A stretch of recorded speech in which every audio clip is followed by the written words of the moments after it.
테슬라와 관련된 최근의 이슈들을 좀 정리해 보려고 합니다.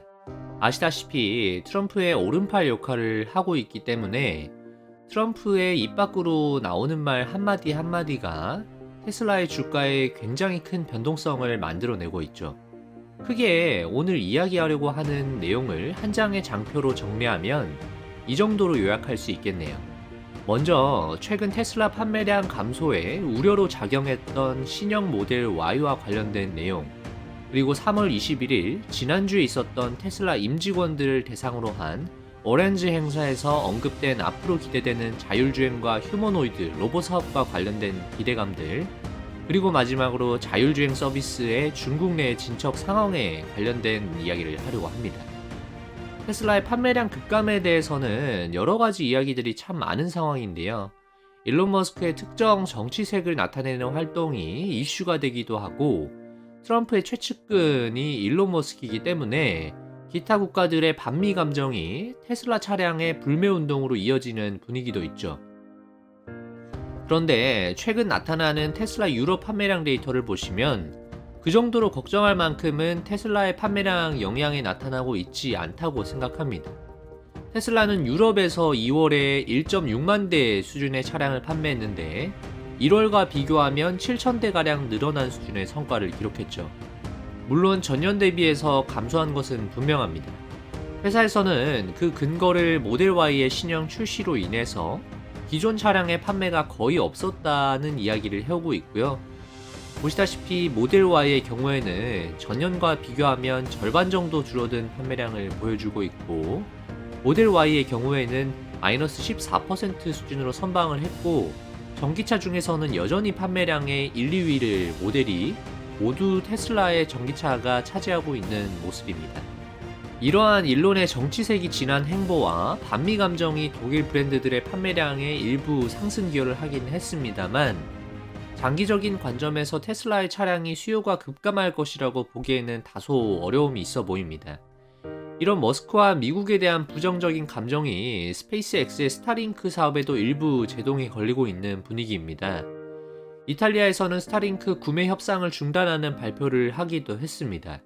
물론 전반적으로 이런 국가별로 첨예한 갈등이 이어지고 있지만, 경제적으로만 보자면 유럽 국가들은 제조업과 AI 소프트웨어 분야에서는 이미 경쟁력을 잃어버린 지 꽤 오래되었고, 경제적으로 국가에서 기업들을 키워나가기에는 시기적으로 많이 늦은 단계라고 생각하고 있어서 캐나다의 경우에도 굉장히 예민하게 반응하고 있는 지역 중에 하나인데, 이번 주에는 전기차 보조금 지급 차량에서 테슬라 차량에 대한 지급을 중단하고 향후에는 배제시키겠다는 내용을 발표를 하면서 이런 반일론 감정이 확대가 되는 것이 아니냐는 의견도 있었습니다만, 지난번에 영상에서도 제가 말씀을 드렸다시피 사실 캐나다는 테슬라에게 중요한 핵심 판매 지역은 아닙니다.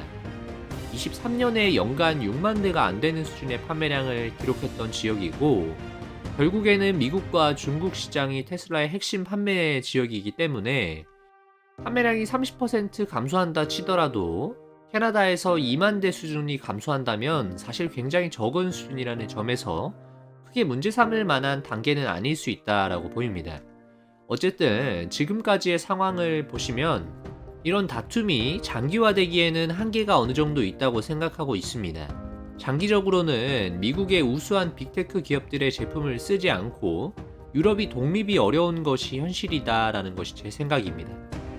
그리고 두 번째로 말씀드리고 싶은 부분은 테슬라 X의 공식 채널에 올라왔던 오렌지 임직원 행사에서 언급된 주요 미래 먹거리 사업들에 대한 내용입니다. 대표적으로 투자자들의 주목을 받고 있는 부분은 테슬라가 지향하는 자율주행 시대에 대한 내용과 휴머노이드 로봇에 관한 내부적인 진행 상황이었는데요. 이번 행사에서 사이버캡은 2026년부터 대량 생산이 들어갈 거고, 5초에 한 대씩 사이버캡의 차량이 공장에서 막 찍혀 나오는 시대가 올 거라고 이야기를 해줍니다. 사이버캡은 연간 20만 대에서 30만 대 출하량을 목표하고 있다고 말하면서 앞으로 자율주행차가 대부분의 자동차를 전환시키게 될 거라고도 말합니다.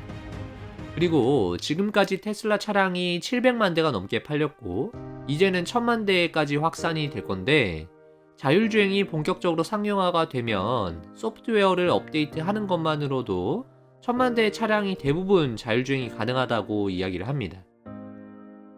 자율주행 차량은 일반 차량보다 5배에서 10배 정도 유용하다고 하는데, 이는 차량 소유주가 실제로 운전하는 시간은 얼마 되지 않기 때문에 차량이 노는 시간에 자율주행차로 운용이 가능할 거라는 테슬라 차주의 추가적인 생산 활동에 대한 기대감도 빼놓지 않았습니다.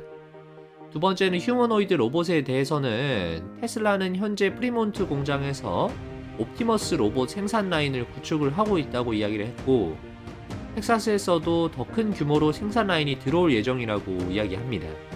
25년도에 예상되는 옵티머스 생산량은 대략 5,000대 수준이고, 최대로는 1만 대 정도까지 양산할 수 있는 준비를 할 것이라고 목표를 제시했죠. 26년 하반기부터는 테슬라 임직원이 내부에서 일을 할 때 로봇을 사용할 수 있게 된다고 하면서 앞으로 테슬라의 업무 효율 향상성에 대한 미래지향적인 이야기를 했습니다. 그리고 연설 중에 테슬라의 주식을 들고 있으라고 이야기해주면서 직원들의 환호성을 받기도 했습니다. 여기까지 테슬라의 오렌지 행사에 대해서 내용을 정리를 해드렸는데요. 그렇다면 이제는 테슬라가 지금 중국에서 자율주행 상용화를 얼마나 준비를 잘하고 있는지를 시기별로 한번 정리를 해보죠. 2025년 2월에 FSD를 부분적으로 테슬라에서는 중국에 출시를 했고, 일부 차량에 대해서 URA라고 하는 기능을 제공하기 시작했습니다. 이 URA 기능은 레벨 2 정도의 자율주행 기능이라서 운전자의 지속적인 감시가 필요한 단계입니다. 하지만 구체적인 내용을 보면 내비게이션에 정해진 경로에 따라서 차량 안내, 직진, 좌회전, 우회전, 유턴 정도를 조작 수행한다고 하고, 운전자가 주의를 기울이지 않으면 경고를 보내는 형태로 사실상은 중국판 완전 자율주행 서비스를 상용하기 직전 단계라고 받아들일 수 있겠습니다. 중국의 FSD 서비스 출시 지연의 핵심적인 요인으로 꼽히는 것이 중국 도로 데이터가 불충분하다는 내용인데요. 그래서 테슬라는 바이두와 협업해서 중국 도로 데이터를 확보하는 것으로 공식적인 발표를 한 바 있습니다. 바이두의 엔지니어들이 테슬라의 베이징 사무소에 배치되어서 바이두 내비게이션 데이터를 테슬라의 FSD 소프트웨어에 통합하는 작업을 하는 것이 주요 내용입니다. 테슬라에서는 일단 공식적으로는 지도 내비게이션에만 국한된 것이라고 선을 그었습니다만, 중국에서 자율주행 사업을 전개하려면 아무래도 일부분은 내어줘야 하는 부분이 반드시 필요할 것이라는 생각도 듭니다. 부정적으로 생각하자면 테슬라의 자율주행 기술이 중국에 내재화될 가능성도 배제를 할 수 없겠습니다만은, 지금까지 전기차 시장의 중국 진영과 비중국 진영을 이끄는 미국과의 경쟁 구도를 다시 한번 생각을 해볼 필요가 있습니다. 중국은 미국을 제외한 유럽, 중남미, 아시아권의 저가 모델의 전기차 공세를 통해서 점유율을 확대시키고 있는 상황이기 때문에 결론적으로는 테슬라가 중국 진영에서도 자율주행 사업을 통해서 어느 정도의 점유율을 확보할 필요가 있다는 판단을 한 것으로 보입니다. 결론적으로 테슬라는 올해 3월에 FSD 무료 시범 서비스를 중국 내에서 제공하려고 했다가 당국의 규제 승인이 나지 않아서 일시적으로는 중단을 한 상황인데, 중국 내에서 일부 사용자들에게 시범적으로 FSD 서비스를 제공한 중국 내 운행 영상들을 한번 보면 꽤 만족도가 높다는 평가를 받고 있습니다. 도로선 표시가 되어 있지 않은 도로에서도 FSD가 자전거를 인식하고 주행을 조절하는 모습이 운전 영상에 담겼고, 교차로나 신호등 인식에 굉장히 탁월한 움직임을 보여주기도 했습니다. 중국같이 운전하기에 복잡한 도로 환경에서도 좌회전, 우회전을 잘 수행해내는 것이죠. 다른 차들과 상호작용도 꽤 잘한 것으로 보이는데, 이는 최근에 큰 사고를 일으켜서 주목을 받았었던 중국의 전기차 브랜드인 리오토의 자율주행 운행 영상과는 너무 대조적인 분위기입니다. 다시 말하면 중국 내의 전기차 기업들의 자율주행 성능은 아직까지 테슬라에는 한참 못 미치는 수준이라고 보는 것이 일반적인 평가라고 말씀드릴 수 있겠네요.